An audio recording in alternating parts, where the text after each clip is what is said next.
Vamos lá, minhas irmãs. Vamos começar aqui nossa 7ª aula. Como é costume, nossas aulas são gravadas. Já oramos. Mais uma vez, graça e paz. Paz, amém.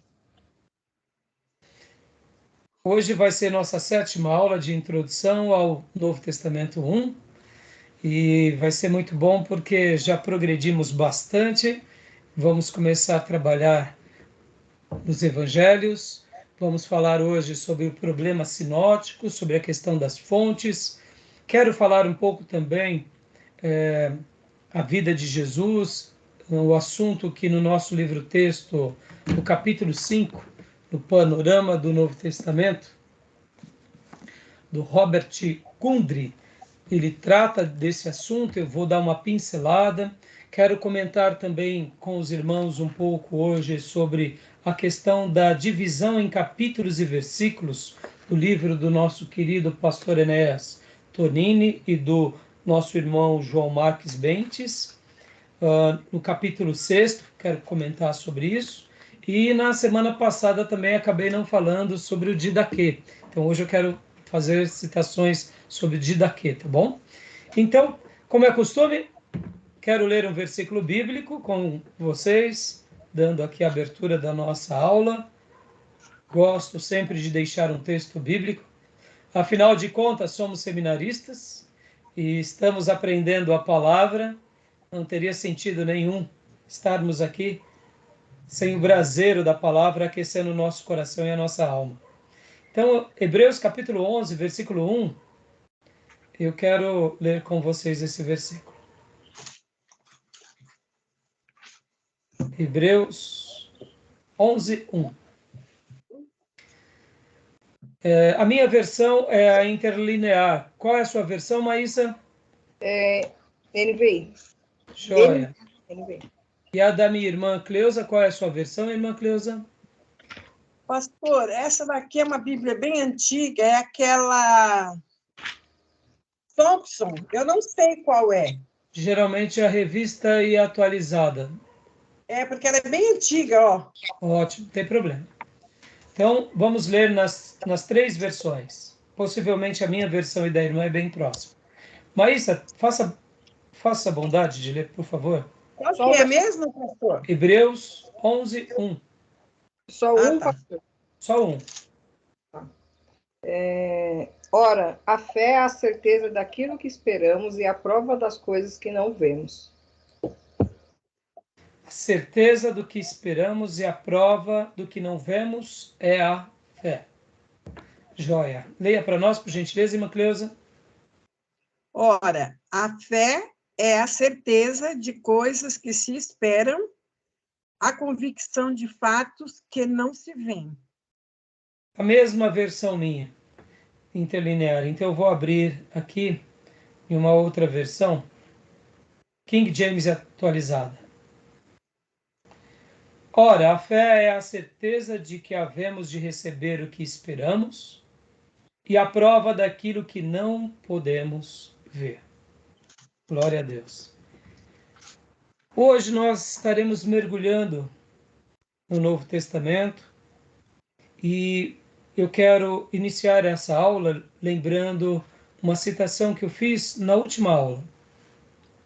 Eu mencionei na última aula que houve um filósofo muito conhecido entre nós, que o seu nome é Immanuel Kant, que ele prestou uma contribuição muito grande ao povo cristão e à ciência e à filosofia. Porque logo depois da Reforma Protestante, com aqueles ismos que foram surgindo em nome do humanismo, onde o homem, com a sua sabedoria, buscava uma resposta para tudo, inclusive para Deus, a filosofia e a fé, elas acabaram se misturando e acabou ali se tornando algo difícil até de separar uma coisa da outra. E nós, como protestantes, sofremos muito por essa razão. Mas Kant, como um protestante e como um filósofo, ele fez uma afirmação muito clara que trouxe uma definição muito precisa. Que ele falou o seguinte, que as questões da filosofia, a base dela é o ser humano. é a natureza humana, é a criação humana, é o ser, é o existir. E já a base da fé é Deus, é o invisível, é o mundo espiritual, é a criação sobrenatural. Logo, Kant, ele, quando fez essa afirmação, ele resolveu uma tensão, porque muitos, inclusive em função até mesmo do catolicismo romano, porque eu não sei se vocês sabem, dentro da teologia católica romana, nós temos uma corrente muito forte, temos uma pessoa e um teólogo muito estimado entre os católicos, que é São Tomás de Aquino, que ele cria no catolicismo, eu diria, uma nova visão da fé cristã misturando com a filosofia aristotélica. Então, mesmo que ele trouxe assim uma certa ideia nova ao cristianismo até então, Tomás de Aquino também trouxe para o seio da Igreja Católica uma maneira de olhar a fé por via da psicologia, dos pensadores e dos filósofos. Num primeiro momento, parece que isso não tem nenhum problema, mas quando a gente começa a fazer aqueles questionamentos sobre Deus, tem todo o problema. E logo depois da Reforma Protestante, isso somente potencializou. E quando ele trouxe essa separação, isso trouxe paz no coração do que teme a Deus e é inteligente, e de uma pessoa que tem as ciências também como algo no seu dia a dia, por exemplo, um filósofo, um matemático, um engenheiro, um cientista. Por quê? Porque quando iam se argumentar sobre Deus, sobre o invisível, todos diziam, bom, esse assunto é um assunto de fé. Logo, isso tem a ver com Deus, isso tem a ver com a esperança em Deus, com a minha crença em Deus. Porque todas as vezes que a gente tenta explicar uma coisa com a outra, mesmo que pareça que ela possa ser unida, em algum momento vai ter alguma tensão. Eu acredito, irmãos, que a ciência é a filha mais nova de Deus. Primeiro, Deus cria tudo no mundo espiritual, cria os seres angelicais, cria o mundo espiritual, depois ele cria o mundo físico, cria o ser humano, e nessa criação do mundo físico e do ser humano vem a ciência.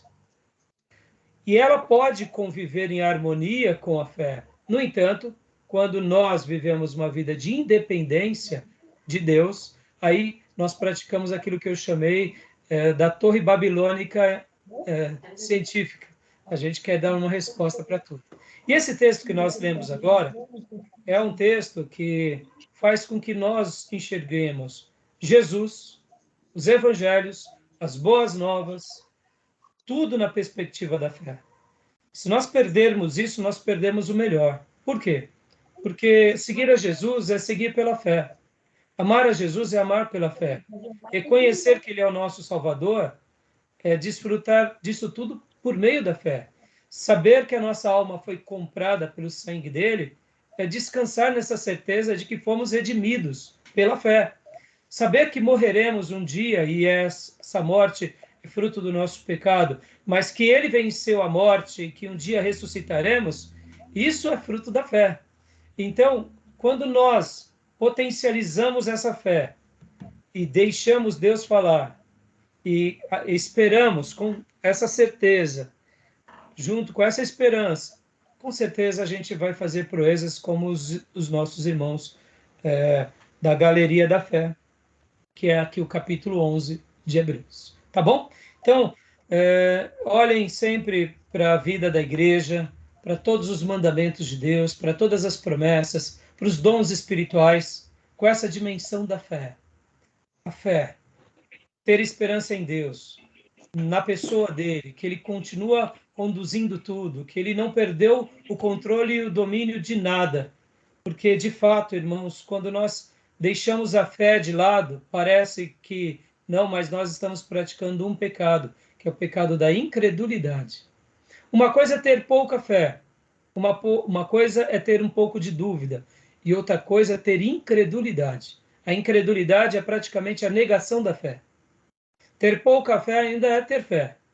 Ter dúvida na caminhada faz parte por causa da nossa natureza limitada. Mas ter incredulidade é praticamente dizer, eu não acredito mais. Por isso que o pecado da incredulidade também é algo que nós devemos abominar. E muitas vezes, em nome do conhecimento, a gente começa a se enveredar para a incredulidade. E para eu concluir essa introdução, eu me lembro de uma história que um homem contou certa ocasião que o pai dele era um grande advogado de Manaus, uma mente célebre. E um dia ele foi levar a esposa dele para a igreja e era uma reunião de mulheres e ele tinha tudo que se tratava de fé, ele tratava com desdém. E ainda mais quando ele soube que era uma reunião de mulheres. Ele falou assim, eu não vou sair de perto da igreja, vou ficar na porta, vou deixar minha esposa na igreja, vou ficar na porta da igreja, porque eu quero ouvir o que essas topeiras irão falar, porque era um grupo de mulheres e ainda assunto de fé. Então, para ele falou, eu vou ouvir o que essas topeiras irão discorrer. E aí começou a reunião das irmãs.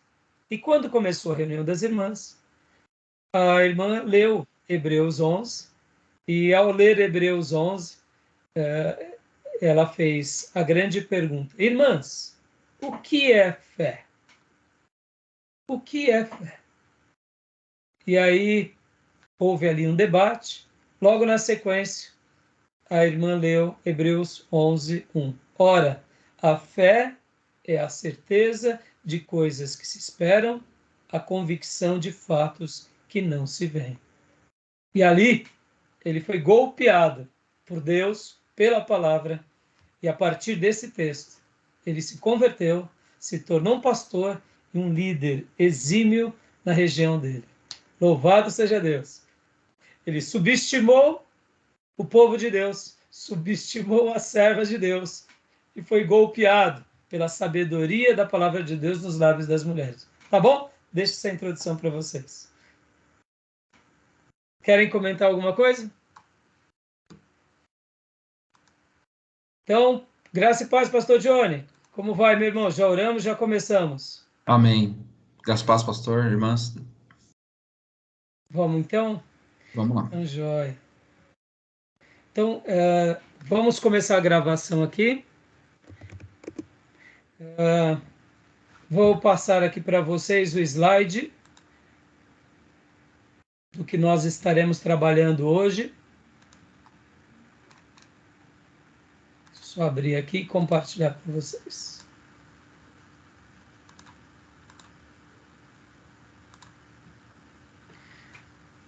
Introdução aos Evangelhos, contexto sociopolítico e o problema sinótico. Nós já trabalhamos um pouco sobre essa questão, que é a questão do contexto sociopolítico, tá bom? Mas vamos dar mais uma pincelada rapidamente. A sociedade judaica, já falamos, e das instituições judaicas, então só vou passar rapidamente. E já vamos mergulhar aqui no problema sinótico. Antes de fazermos aqui essas leituras, eu quero falar com vocês sobre a questão do didaquê. Lembra que na aula passada eu falei que eu ia falar sobre o didaquê e acabei não mencionando? Alguém já viu falar o que é o didaquê? Eu lembro que o senhor falou, mas eu não sei o que é. Então, pastor, já ouviu falar sobre o didaquê? Já o senhor mesmo que havia falado para a gente. O que você recorda? Eu tenho anotações, honestamente, de cabeça. Não tem problema. Só perguntei que, de repente, você poderia recordar, assim, né? Vagamente, me corrija se eu estiver errado, por gentileza, seria um entendimento dos apóstolos, aliás, de discípulos que ouviram ou que leram os evangelhos, ou a mensagem de Cristo. Não sei, posso estar errado aqui. Tá no caminho. É isso aí? Tá no caminho, tá no caminho. Na realidade, o que era o didaquê, irmão? O didaquê era o material da igreja primitiva, que seria um livro de regras e práticas de como realizar um culto, como realizar uma reunião, como se ler um texto bíblico, coletar as ofertas. Seria mais ou menos um guia litúrgico. E também algumas orientações práticas. Por exemplo, quando alguém chegava numa cidade falando que tinha uma carta de um apóstolo, e logo na sequência ele depois pedia dinheiro, porque ele fez uma longa viagem, coisa do tipo. Tá entendendo? Você conhece alguma coisa assim? Semelhante? Nunca ouvi falar, hein? Nunca ouviu falar? É. Então, o que acontece? O Didaquê, depois eu passo para vocês. Deixa eu ver até se eu acho agora aqui, irmãos. Eu tenho o Didaquê. Deixa eu ver se eu acho ele aqui dentro dos meus livros. Rapidamente. Vamos ver se está por aqui. Eu já publico para vocês. Mas o Didaquê, na realidade, é esse manual, o manual cristão. Então, era muito interessante porque o que acontece? Pensem assim, irmãos, naqueles dias não era fácil. Como que você ia, muitas vezes, saber fazer essa peneira? Chegou alguém, e agora, o que eu faço? O que eu faço com essa pessoa que veio de tal lugar? Recebo ela, deixo ela ir embora, a pessoa tá vindo com, vamos dizer assim, uma postura correta? Será que é uma pessoa realmente que tem o intuito de querer ajudar? Então, eram esclarecimentos, entende? Eles colocavam em pé de igualdade com as escrituras? Não, né? Não, então, é isso que eu queria dizer. Poderia ter pessoas que poderiam até fazer isso. Poderiam existir pessoas, melhor dizendo, que até poderiam chegar a fazer isso porque usava-se muito. Mas a gente sabe que não era para tal. Pense assim, Pastor Johnny, tem pessoas na igreja que acham que o cantor e a harpa cristã faz parte da Bíblia? Faz. Na simplicidade da pessoa, né? Já vem a Bíblia com a harpa e o cantor. E aí a pessoa fala, não, tá na Bíblia, tá lá no hino tal. Porque tem os salmos e tem a harpa, tem o cantor. São aqueles gestos mais simples, né? Então, o Didaquê, resumindo aqui para vocês, era esse manual. Depois eu passo para vocês, eu tenho aqui uma cópia, para vocês terem uma noção, mas comprem depois esse material para vocês estarem lendo também, tá bom? Seria mais ou menos como se fosse um dogma da Igreja Católica hoje. Tudo bem que, de fato, o dogma eles consideram, talvez até coloquem em pé de igualdade com as escrituras, né? Não, exatamente, isso que eu queria te dizer. O Didaquê, na realidade, não vamos falar aqui, a diferença do Didaquê para o dogma é muito grande. Porque o que acontece? O Didaquê seria mais ou menos como as instruções apostólicas e dos pais da igreja à igreja. Entendeu, pastor? Já o dogma, na realidade, já é bem diferente. O dogma, ele já tem uma outra ideia. A ideia do dogma literalmente, pense dogma como doutrina. Pense dogma como doutrina, entendeu? Então, na realidade, o dogma, ele é praticamente como que a igreja pensa. Entendeu, pastor? Então, o dogma ou as tradições da igreja é bem diferente do Didaquê, mas o Didaquê poderia ser visto também como algo assim? Poderia, naquela época. Porque, na realidade, o dogma ele acaba sendo como uma verdade revelada sobre a fé absoluta. Mas pense assim, vamos agora fazer uma lição de casa bem breve, fazendo um comparativo com o Didaquê. Olha que interessante. Quando nós temos as nossas teologias sistemáticas, poderíamos chamá-las de dogma? O que vocês acham? Sim. É Sim. pautado nas escrituras, né? Então. Exatamente. Concorda? Perfeito. A nossa teologia sistemática é uma verdade revelada sobre a fé de forma absoluta, para nós. Só que na questão do dogma católico romano, tem essa questão doutrinária da Bíblia, mas tem um viés a mais. Qual é? é a tradição da igreja que norteia, pontua a palavra. Por exemplo, os livros apócrifos. A tradição da igreja, ela recebe um peso tão grande quanto os dogmas. Então, eu poderia dizer que, na perspectiva católica, um dos dogmas é a tradição da igreja. Um dos dogmas é a tradição da igreja e o que a igreja, junto com os seus concílios, determinaram como verdade divina. Por exemplo, o culto a Maria. Não está na Bíblia. Isso foi acordado entre os católicos romanos. Para o catolicismo, isso está em pé de igualdade com as Escrituras. Tanto é que, para muitos católicos, Maria é corredentora da humanidade. Olha que interessante. Quando falamos que Maria é mãe de Deus, num primeiro momento não está errada essa afirmação. Porque Jesus é Deus.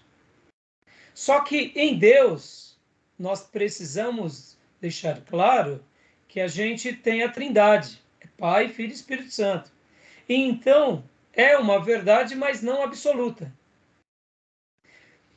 Então, num primeiro momento, não é errada essa afirmação, mas no momento em que eu coloco ela como co-redentora da humanidade e faço essa afirmação, olha aí o princípio doutrinário que vai contra a palavra.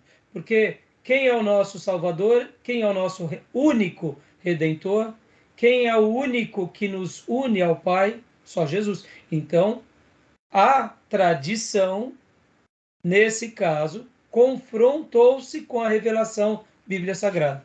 Então, os dogmas católicos, eles acabam tendo alguns que são reais, outros não.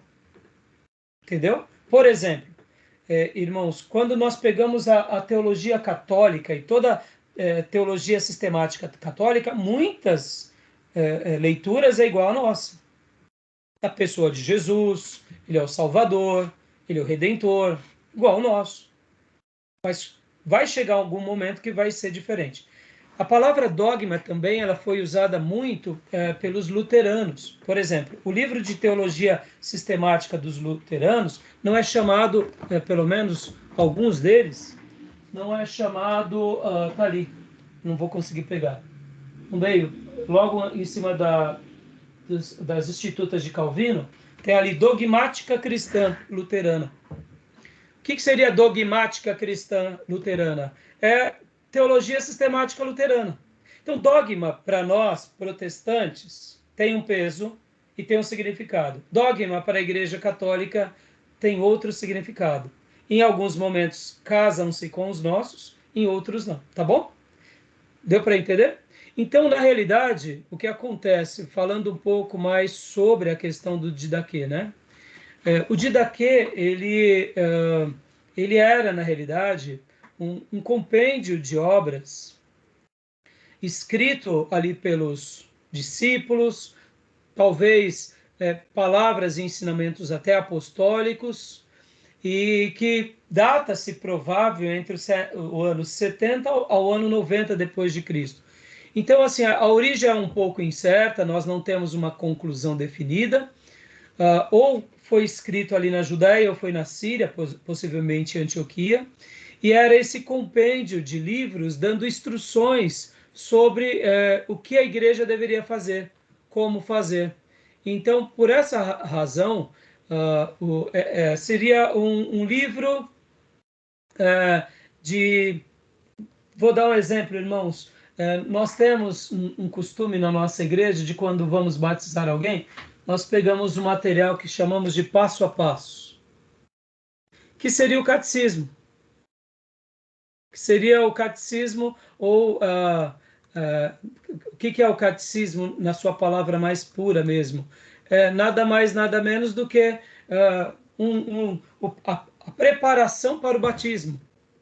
Então, o Didaquê, ele tinha essa característica, assim como ele servia também para orientar para mostrar algumas coisas. Então, assim, é um assunto bem interessante, vale a pena a gente conhecer um pouco, vale a pena a gente entender, e até mesmo ter, porque, como eu disse, ele não era canônico, alguns poderiam até colocá-lo, mas é um material da história da igreja.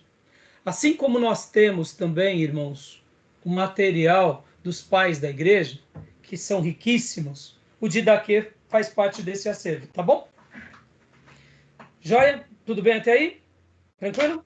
Tem um livro, pastor, enquanto o senhor está falando aí, falou do catecismo, eu acredito que, de fato, é uma publicação da Igreja Católica, até porque a editora é Paulus, né, acho que é católica. Sim. Didaquê, o Catecismo dos Primeiros Cristãos para as Comunidades de Hoje. Não sei se é justamente isso, é o mesmo? Seria, na realidade, uma maneira de mostrar, ó, como eles faziam lá atrás na igreja primitiva. Joia. Nós devemos seguir esses passos, entendeu? A igreja presbiteriana, ela tem, tá ali em verde, Confissões de Fé, de Westminster. Eles têm também o seu catecismo, que é o catecismo maior, que seria a introdução para os irmãos que estão se iniciando. Então, o Didaquê, na realidade, é isso daí, pastor e irmãos, tá bom? Elucidativo, né? Eu acho a ideia legal. Vale. Não, é muito legal. É muito legal. Dá para a gente ver bastante informações e assim, é muito rico. E como eu disse, pensa, isso tudo era o zelo, né? Era o zelo. É o zelo da igreja. O zelo com relação às questões de como você deve batizar uma pessoa, fazer a fé, cuidar dessa questão, como eu falei, sobre critérios de você evitar pessoas abusando a fé do povo de Deus. Porque, irmãos, aonde tem, guardem essa frase, tá? Aonde tem carne e sangue tem lobo. Aonde tem trigo e folhas e espigas de milho, tem gafanhoto. Tá bom? Simples assim. Simples assim. Então, a gente precisa pedir para Deus nos ajudar a não cair e a gente precisa estar bem aberto, porque ovelhinha gordinha, peludinha, meu Deus, carninha fresca, os lobos vêm que vêm, entendeu? E lobo é lobo, tá bom? Então vamos lá para a nossa matéria aqui, vamos para os nossos compartilhamentos. Depois a gente pode até fazer alguns comentários a mais sobre isso, tá bom? Joia, vamos lá.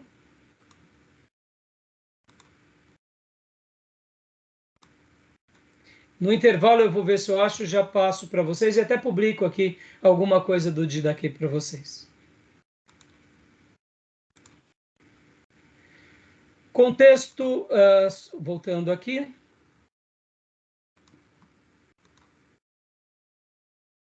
Introdução aos evangelhos, contexto sociopolítico e o problema sinótico, primeira parte e a segunda parte. Nós já tratamos sobre essas questões. Então, sociedade judaica no primeiro século, eles tinham os escribas, os saduceus, os fariseus e os publicanos. Eu só não dei uma ênfase nos publicanos. Hoje vou dar um pouco de ênfase nos publicanos. Vocês têm alguma dúvida sobre os escribas, os saduceus e os fariseus? Alguma pergunta? Não. Não? Então, aqui estão as suas fontes, aqui estão as suas funções, doutrinas e os textos bíblicos chaves. O Sinédrio, já comentamos também. A origem do Sinédrio tem base lá em Jetro, com o Conselho dos Anciãos, buscando ali ajuda para que Moisés compartilhasse junto com esses anciãos o que uma orientação ao povo. Era bem típico na antiguidade essa valorização que o ancião ele deveria ser respeitado pela sua idade, pela sua experiência, pela sua história e também pela sua sabedoria. E o Sinédrio tinha 71 membros.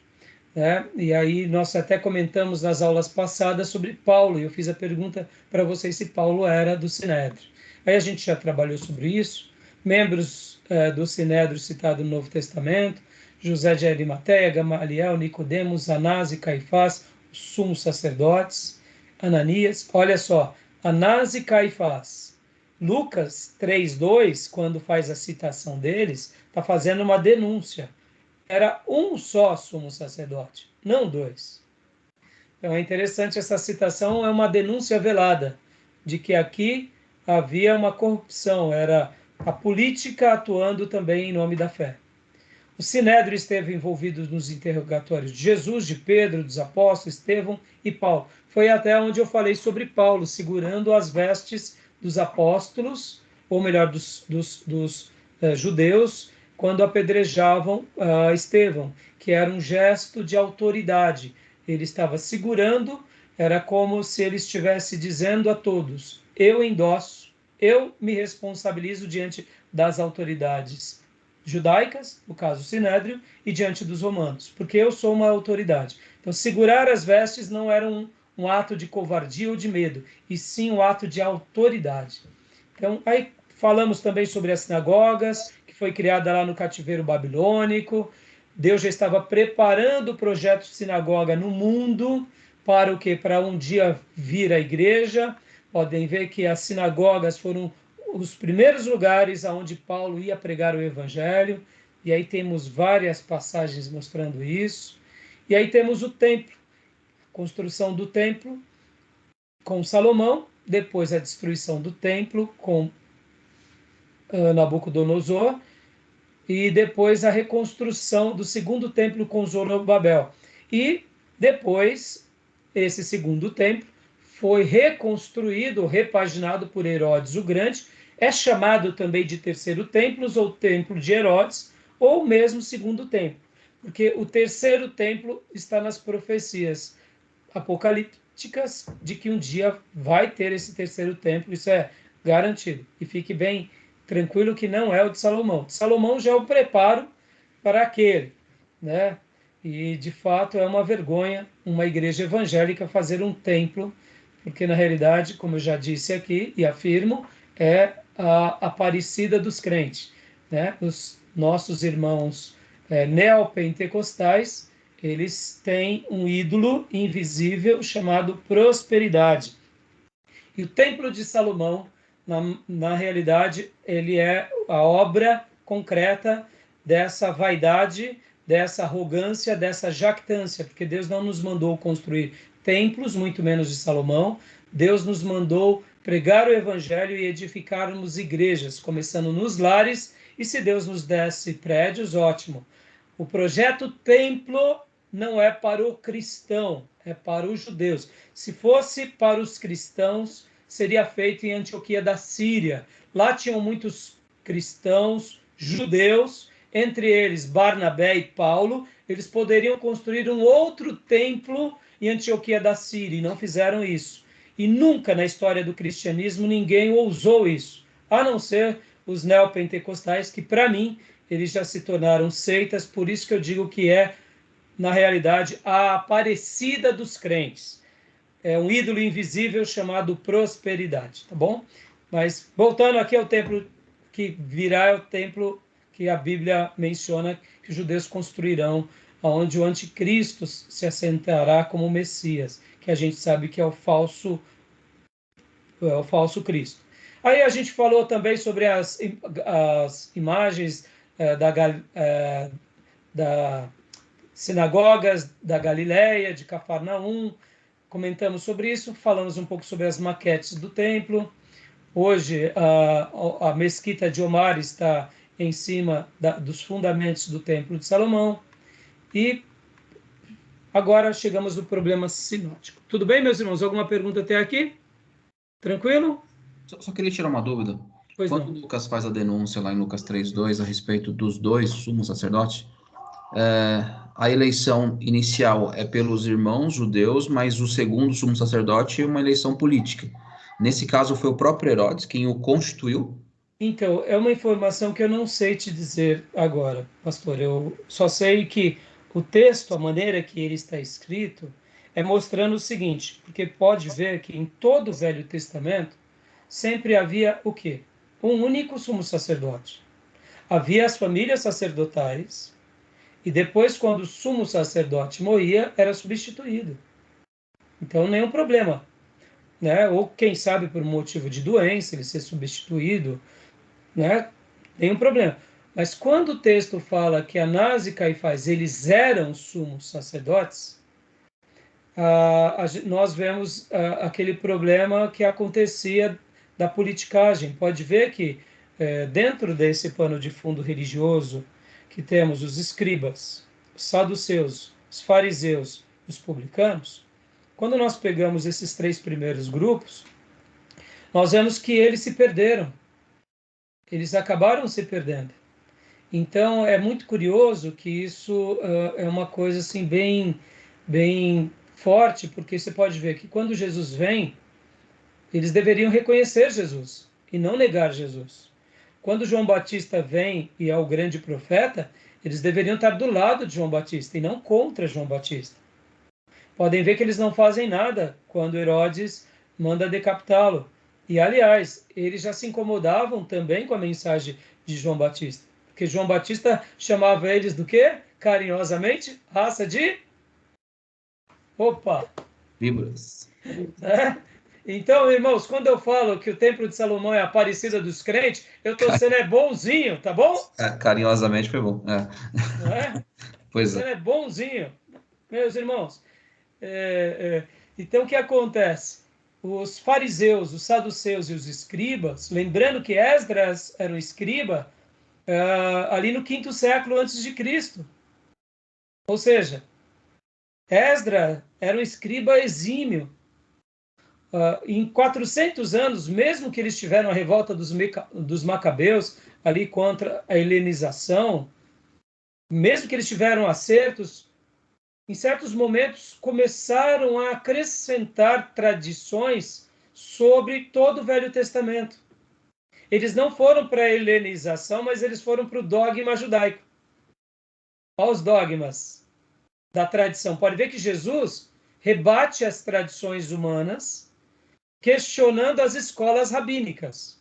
Vocês dão mais ouvido às tradições dos homens, mostrando as escolas dos saduceus, dos fariseus, dos escribas, do que a lei de Deus, criando novas doutrinas e ensinos que vão contra ou acrescentando, sem dizer do viés político e demagogo, porque eles amavam orar nas praças, explorar as viúvas, mas aquela piedade pura e daquela santidade profunda não tinham. Pode ver que o comércio que eles faziam. Então, pastor Johnny, quem foi que nomeou, quando, não sei te dizer, pode até existir alguma coisa sobre isso, mas Lucas ele vai fazer esse apontamento, porque ali no começo, ele vai logo apontar para um outro profeta, que prega no deserto, que é o novo sumo sacerdote separado por Deus, que é quem? João Batista. O que o sumo sacerdote fazia no dia de Yom Kippur? Ele fazia o quê? Ele fazia o sacrifício de purificação. João Batista foi preparar o terreno, purificando o coração das pessoas por meio do batismo do arrependimento. Olha que lindo. E quando Jesus vem, ele fala, este é o Cordeiro que tira o pecado. Possivelmente, nesse emaranhados de corrupções e de politicagens, quem sabe o sumo sacerdote era para ser Zacarias e depois João Batista. Mas você pode ver que Zacarias, ele era só um ancião que foi eleito uma vez lá para queimar incenso. E João Batista acaba indo para o deserto. Possivelmente por causa do quê? Por causa daquela corrupção que havia no templo. E também porque o profeta tinha dito, voz que clama no deserto. Deus já sabia que naqueles dias haveria um caos. E nós temos que lembrar que o sumo sacerdote fazia um sacrifício no templo e no deserto. Então eu deduzo que se os nossos irmãos não tivessem se enveredado para os dogmas judaicos, para as tradições humanas, seria totalmente outro contexto. Isso é muito forte, irmãos, porque a Igreja Católica ela se perde nas tradições. Isso é uma mensagem de alerta para nós. Se nós não tomarmos cuidado, nós criaremos os nossos ídolos invisíveis, nós criaremos os nossos dogmas e nós também nos tornaremos semelhantes aos judeus ou, quem sabe, à Igreja Católica. Por isso que a gente tem que amar a palavra e defender a palavra. E Lucas, ao escrever sobre esses dois sumos sacerdotes e já apontar para João Batista, ele estava mais ou menos dizendo isso. Ele estava dizendo, ó como que estava corrompido aqui. É óbvio que Lucas, como os demais evangelhos, não vão tratar João Batista como um sumo sacerdote, mas nós vemos na pessoa de João Batista as características de um sumo sacerdote e do que ele faz na nova dimensão do que Deus separou para ele. Assim como Jeremias era filho de Ilquias, o sumo sacerdote nos dias de Josias. Olha que forte, irmãos. Quem poderia talvez ser o novo sumo sacerdote nos dias, logo depois de Ilquias, era Jeremias. Mas Deus levanta Jeremias não como sumo sacerdote, mas levanta ele como profeta. Porque o templo nos dias de Jeremias estava corrompido. Olha que interessante. Semelhantemente, o templo ficou corrompido juntamente com toda tradição. E vocês têm que lembrar que, paralelamente ao templo, tinha quem? O grande Herodes, enquanto ele era vivo, depois os seus filhos. Interessante, não? Tá bom? Respondeu, pastor? Eu sei que eu divaguei um pouco, mas eu acho que foi bem esclarecedor. Obrigado, bem lúcido. Obrigado. Tá bom? Joia. Então vamos lá. Voltando aqui para nós, vamos voltar aqui no nosso slide. Agora o problema sinótico, irmãos.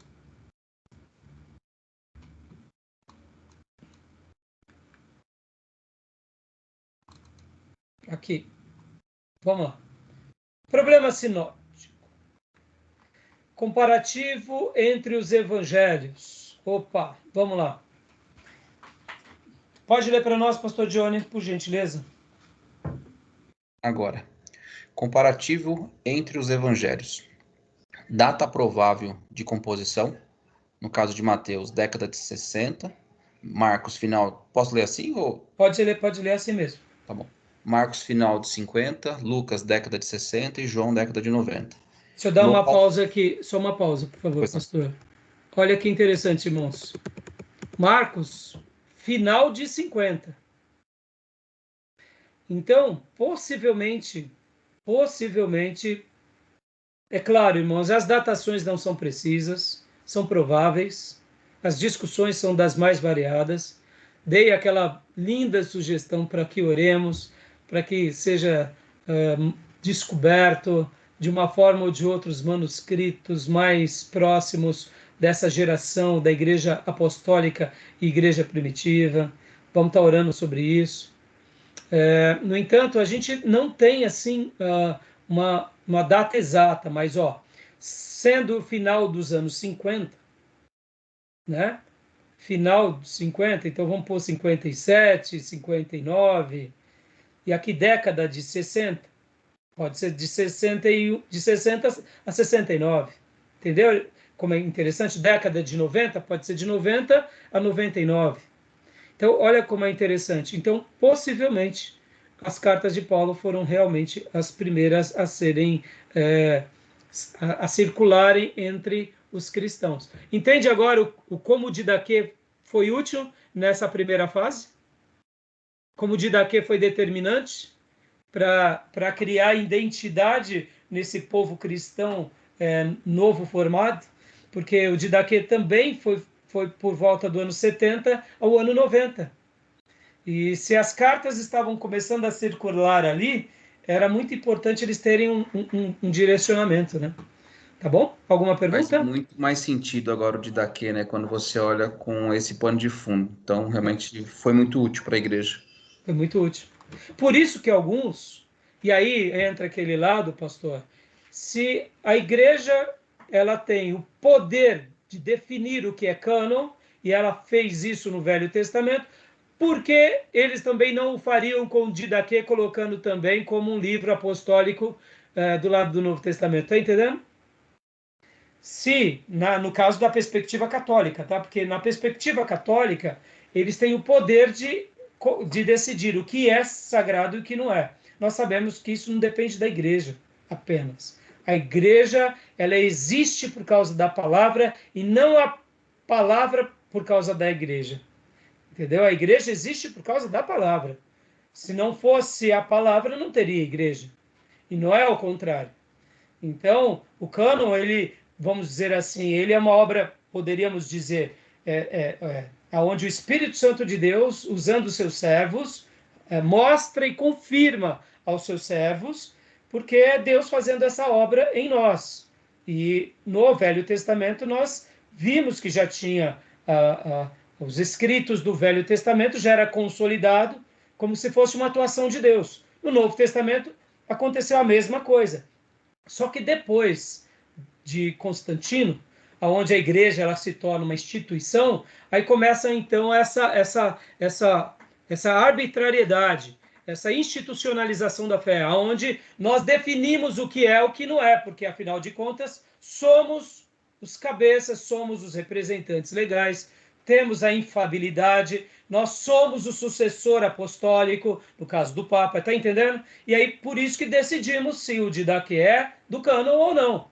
Então, por essa razão, eu quero acreditar que muitos poderiam até tentar colocar, mas como tudo que é sagrado, irmãos, guardem isso, passam o céu e a terra, mas o que permanece é a palavra. Sempre vai ser assim, na história do povo de Deus, desde o começo até o final, será assim. É a palavra pela palavra. É por causa da palavra que nós oramos, é por causa da palavra que nós pregamos o Evangelho, é por causa da palavra que conhecemos a Jesus, é por causa da palavra que a igreja é edificada, é por causa da palavra que tem pastores e tem todos esses critérios na igreja de ministros, e é por causa da palavra que a igreja é maior do que o pastor, é por causa da palavra que tudo é feito. Louvado seja Deus, né? Tá bom? Alguma pergunta, alguma fala? Glória a Deus por isso. Então, continuando aqui, irmãs, alguma pergunta? Irmã Cleusa, irmã Maísa? Acompanhando, pastor. Bênção. Joia, então tá bom. Então, agora, continuando o segundo ponto aqui, pastor, leia para nós, local provável de composição. Joia. Opa, desculpa. Imagina. Então, Mateus, provavelmente Antioquia da Síria. Marcos, Roma. Lucas, Roma, Antioquia, Corinto ou Cesareia. Ou pode ser em todas também, né? Pode ser que ele tenha feito... Mas não, geralmente são essas. É porque, por causa da interrogação, possivelmente foi em uma dessas. Uma dessas aí. Okay. Em uma dessas. E João, Éfeso. Éfeso. Lembrando que João, olha que interessante. Quem foi o grande pastor de Éfeso? O apóstolo? Paulo. E quem cuidou da igreja de Éfeso logo depois da partida de Paulo? Seu discípulo. Eu ia falar Timóteo, é isso mesmo? Exatamente. Okay. E depois, em algum momento, João cuida dessa igreja. E depois da partida de João, se não me falha a memória, é Policarpo. Olha que interessante. É lindo conhecer um pouco, né, irmãos? Então, possivelmente, João estava em Éfeso quando ele escreve o Evangelho, tá bom? Destinatários, irmãos. Destinatários. Mateus, judeus na Síria. Marcos, romanos cristãos e não cristãos. Lucas, oficial romano. E João, cristãos e não cristãos ao redor de Éfeso. Oficial romano, lembra? Excelentíssimo Teófilo. Teófilo. No entanto, esse nome é grego. Teófilo. Amigo, né? De Deus, né? Então, o que acontece? Teófilo, possivelmente, ele poderia ser um cidadão romano, ou, quem sabe, um helenista, né? Mas ele era uma pessoa muito instruída, muito, como que nós poderíamos dizer? Ele era uma pessoa muito importante, possivelmente, tá, irmãos? Nós não sabemos dizer, né? Mas, como que eu posso falar para vocês? Aqui vai ter uma discussão bem interessante, depois a gente vai, quando formos trabalhar como se diz, em Atos, porque o primeiro módulo aqui nós iremos fazer Mateus, Marcos, Lucas, João e Atos. E terminamos o Novo Testamento 1, tá bom? Então, Teófilo, a palavra é Teófilo, amigo de Deus. É um cristão que Lucas dedicou o seu evangelho e o livro de Atos. No entanto, há várias discussões sobre essa pessoa, mas possivelmente ele era um oficial romano, porque nesses dias era o Império Romano. Ele poderia ser até, quem sabe, um cidadão ali de uma das ilhas gregas, etc. e tal. Bom, mas depois a gente vai ver. Jesus é apresentado, como Jesus é apresentado em cada um desses evangelhos, leia para nós, pastor Johnny, por favor. Joia. Mateus, ele é apresentado como Messias Rei, o filho de Davi. Em Marcos, o servo de Deus, o Redentor. Em Lucas, o filho do homem. E em João, o filho de Deus. Agora, eu falei para vocês há pouco que eu ia fazer uma apresentação, uma leitura do livro do pastor Enéas Tonini, falando um pouco, irmãos, sobre essa questão da divisão da Bíblia em capítulos e versículos. Nós acabamos de ver aqui que Mateus, Jesus é apresentado como o rei, Messias, o filho de Davi. Em Marcos, como o servo, o Redentor. Em Lucas, o filho do homem. Em João, o filho de Deus. Tudo bem. Quando nós estamos estudando os livros, esses temas destacam-se. Lembra que lá no Antigo Testamento, na introdução ao Antigo Testamento 1 e 2, nós trabalhamos bastante sobre aquela questão das divisões dos livros, etc. e tal. Agora a gente vai começar a trabalhar um pouco sobre isso. Então, é normal que quando façamos um esboço do livro, e é muito legal que vocês peguem, por exemplo, várias Bíblias de estudo, vários livros comentados. Por exemplo, irmãos, eu tenho ali na minha prateleira, eu não sei se vocês conseguem ver essa parte aqui, é o versículo por versículo do Champlin. Eu tenho muitos livros, Evangelho de Mateus, Evangelho de Marcos. Pastor, qual é a utilidade desses livros? A utilidade desses livros são as informações, como eu estou trazendo aqui na aula para vocês. Essas informações. Ele vai trazendo informações que necessariamente você não encontra no texto bíblico. Que você precisa ir para a história, você precisa ir para o tempo, para a cultura, para a época. E aí essas informações enriquecem. E cada autor, é natural que eles vão fazer uma leitura própria e uma divisão do livro de uma forma. Uns vão fazer de uma forma, outros vão fazer de outra. E então isso só nos enriquece. Pastor, tem um problema sobre isso? Não, não tem nenhum problema. Irmãos, é aprender com alguém que estudou, que teve uma visão, por exemplo. Vamos já antecipar aqui algo. O Evangelho de Mateus, quando ele começa, ele já começa trabalhando na questão das genealogias, e você vê ali que é uma genealogia diferente da genealogia de Lucas. Por que é diferente? Possivelmente, o público foi diferente. A maneira que o Espírito Santo de Deus guiou os servos foi diferente. É claro isso. Você pode ver que há uma certa diferença nesse aspecto.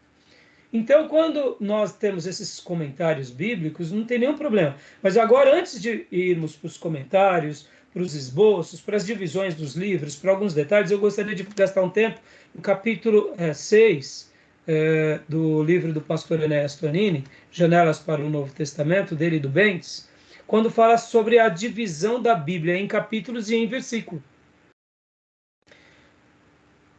Na antiguidade, a Bíblia não tinha divisão de capítulo e versículo. Na abertura da nossa aula hoje, lemos Hebreus capítulo 11, versículo 1. Mas na antiguidade, quando o autor de Hebreus escreve Hebreus, ele não separou dessa forma.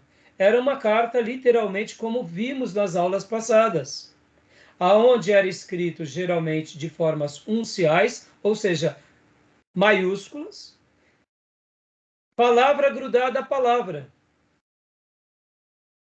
Então, um pastor, para ele ler para a congregação o texto sagrado, ele precisava conhecer muito bem para ler correto, porque senão ele misturava duas palavras em uma só, três. Ou seja, ele precisava dominar a leitura. E o que eu quero dizer com isso, irmãos?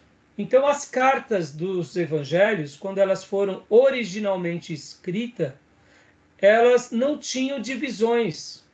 Genealogia de Jesus, João Batista, batismo de Jesus, Jesus indo pregar na Galiléia, não tinha nada disso.